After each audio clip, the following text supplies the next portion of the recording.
British আমলে নির্মিত এই সেতু যা আজও অতীতের গল্প শোনায়।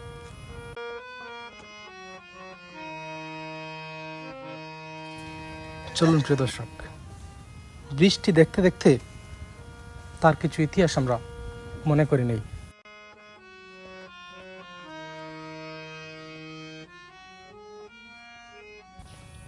লুবাছড়া চা বাগানের গভীরে দাঁড়িয়ে আছে শত বর্ষ পুরনো এক লোহা সেতু।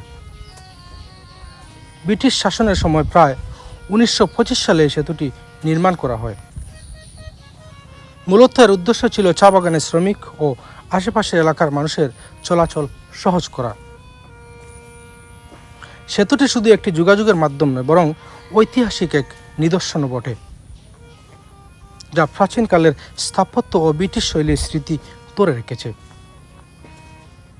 শতাব্দীর পরেও এটি আজ টিকে রয়েছে, ইতিহাস ও ঐতিহ্যের এক সাক্ষী হয়ে। প্রকৃতিতে লোহার ব্রিজটি একটি আকর্ষণীয় স্থাপত্য হিসেবে স্থানীয় ও ভ্রমণকারীদের জন্য গুরুত্বপূর্ণ এক দর্শনীয় স্থান।